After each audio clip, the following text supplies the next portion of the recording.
I'm on the phone with head football coach Mark Shields. And, Coach, congratulations. Awesome victory over Waterville, a place that's proven to be very difficult in the past, but not this past Friday night. Yeah, thanks, Chris. It was a big win for us, and propelled us into the first place spot, which we're pleased about. But we came out, and credit to Waterville. Our first drive, they stuffed us, and we did get a first down, I believe, and then trying to get our second first down, they stuffed us. We had to punt the ball, and and then fortunately our defense held, and then our next drive we were able to get it rolling, and I thought overall it really was a night for our Hogs, the big boys up front. Oh yeah. At one point, you look on tape. At one point, Waterville had 9 guys on the line of scrimmage. Yep. They were running a 9-2. So that's a first. We've seen 6, we've seen 7, we've even seen 8. We've never seen 9. And we still, for the most part, we were able to, to move the ball and get first downs and get in the end zone. And the thing about having a big offensive line like we have is you really do wear teams down, and you could see that. Excuse me, later in the game, their defensive line was starting to wear down, and our big boys were pushing them around a little bit. So, yeah, it was a big win. You're right, we haven't done very well down there in Waterville. I think that's only the second win in school history down there. But we'll take it, and, like we tell the boys, we met with them this morning, win or lose, no matter who our opponent is, we learn from the game, and we move on to our next opponent. So that's what we'll do this week. Well, it was nice to have Croix Albee back. Croix, 9 carries, 37 yards, 2 touchdowns, and he powered in for 4 two-point conversions. Yeah, he was a beast, no doubt about it. And, we kind of went into the game. The game plan with him was, we didn't want him to get a ton of carries. And I was thinking maybe 10 or 12 would be on the high side, and we ended up getting 9. And, the thing about him is you get down by the goal line, and he's pretty tough to stop. And, we were running some off tackle with him, and Elijah Joyce also did a nice job at fullback, and, we were able to get in the end zone. 5 carries, 26 yards, a touchdown, and a 2-point conversion for Elijah. Yeah. So, yeah, real pleased to see Croix back in pads, pleased to see him on the field, and I don't know if Waterville was real pleased to see him. He had a big night, and he felt good after the game, and, hopefully he's good to go this week versus Leavitt. How about Andrew Phelps picking off the interception, running it back for a pick six, 80 yards, but it was called back. I mean, that was I've never seen Andrew run that fast. Yeah, exactly. He runs fast when his big guy's chasing him. That's what I've found. The thing about that first half, you look at it, and I think we were up 32-8 at halftime, but it really was a lot closer than that. They come down and they punch that one in. Now you got a 1 touchdown ball game, and sure enough, Andrew picks it off and takes it all the way back, and you look at the score and like, oh, okay, it's we're in good shape here. But it didn't feel that way at the time. I do remember that. Andrew, made a nice play on the ball. He read it well, and he's the type of athlete that can take it all the way back, and he did. Unfortunately, we did have a penalty, but we were still able to get the ball in the end zone that drive and sort of kind of put it out of hand even in the first half, which felt good. He closed on that on the offensive receiver there. I mean, it was just he was open for a second and then just closed and stepped right in front of him and picked the ball off. Yeah, he did what he was taught. He took his read steps. The kids talk about midpoints all the time. Those defensive backs, midpoints. What's your midpoint? And midpoint is basically they know the certain spots of the field that they have to be at, and sure enough, he was right where he was supposed to be, and great athletic play to jump the route and make the play, and at the time it was huge. It really did get the momentum shifted back our way, and able to punch that one in. So. I think, all too often we talk about Colby Lee and his running exploits. And yes, he had 10 carries, 140 yards, 2 touchdowns. But when he was punting and it was a very high snap, he was able to corral it, have presence of mind, and get the kickoff, which was huge, because if they had, recovered that or had it blocked, it would have been a quick touchdown. No doubt about it. That was a super athletic play. And, anytime, you're snapping the ball to your punter, everybody's sort of holding their breath, and especially when you're deep in your own end. And, Sam Hoff has done a real nice job with us at center and snapping the ball. He's our long snapper. And, he got that one just a little high, and Colby was able to, you can tell he's a basketball guy. He was able to he's sky high and grab it. And make a real athletic play. I mean, when he went up and got it, I was like, okay, well, maybe he's going to be able to at least run it out of there a few yards, but to even be able to get the kick off was amazing, and he shanked it, but that's okay. I mean, that for him just to get it was just great. So, and then it gave us a little breathing room there to get our defense back on the field and try to get a stop. So, that's a real athletic play. And that's where the stop occurred with Andrew picking off the quarterback. So, I mean, credit to Colby to get that punt off, and then for the defense there to result in the interception. Yep, no doubt about it. That was huge for us. I'm looking here at my recap here, and I think, wasn't it?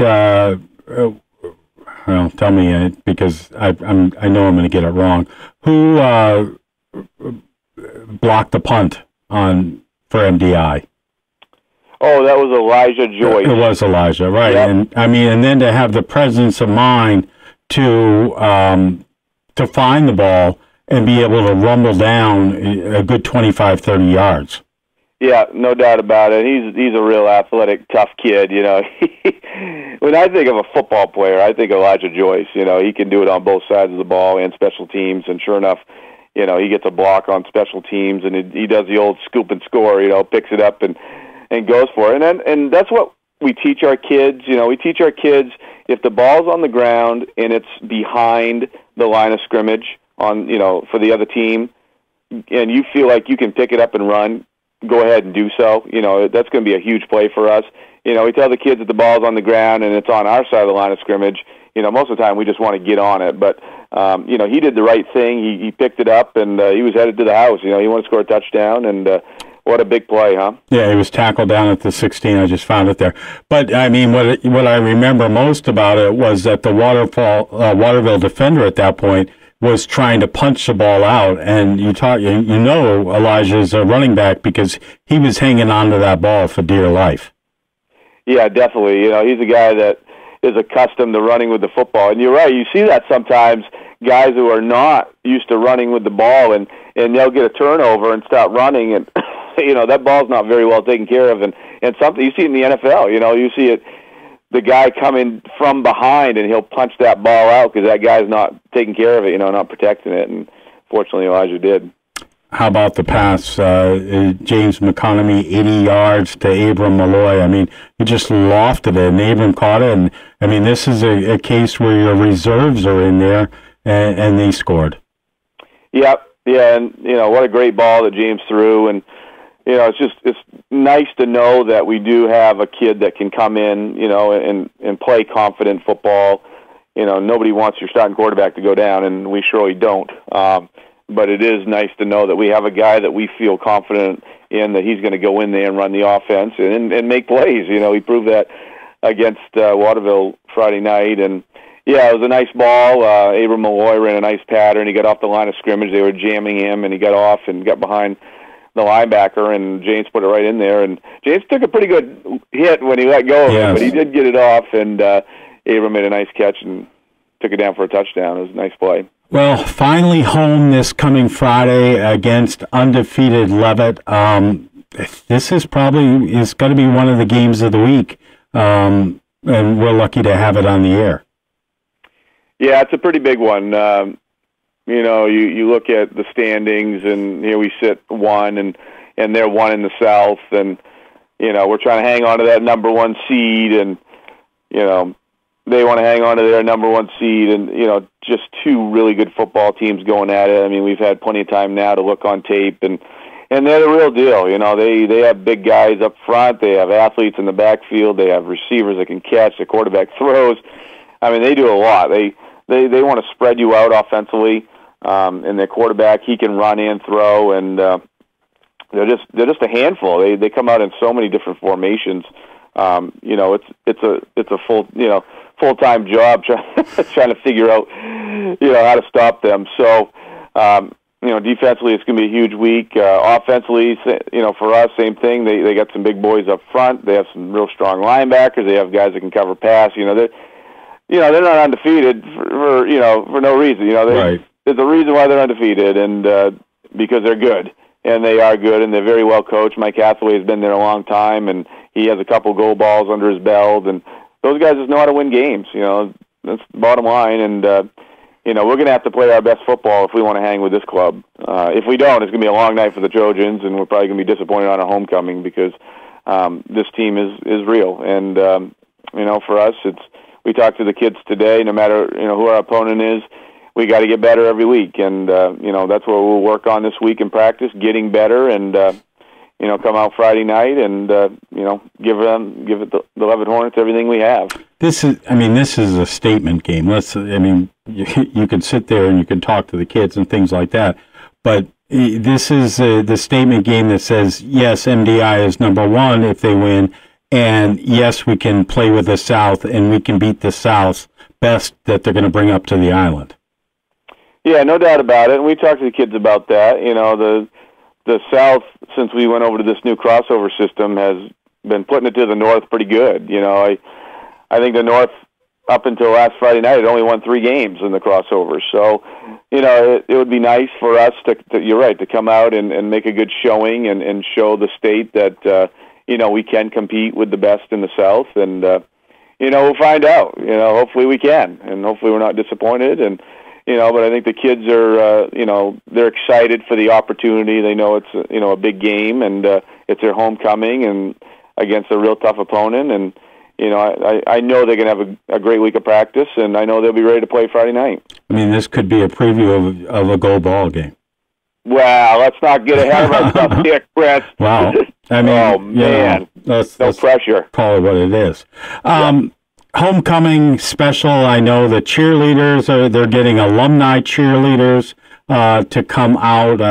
It's fun. Tomorrow you've got a pep rally at school. It's Spirit Week. It's kind of a Spirit Week +1 because of the holiday today. It's an exciting time to be at school. Yeah, no doubt about it. And it really is a lot of fun, homecoming week, and the tradition behind it, and all the teams at the school get excited. The kids get excited. The fans get excited. Oh, my daughter's headed off to college. Have fun. I'll see you next weekend. Okay.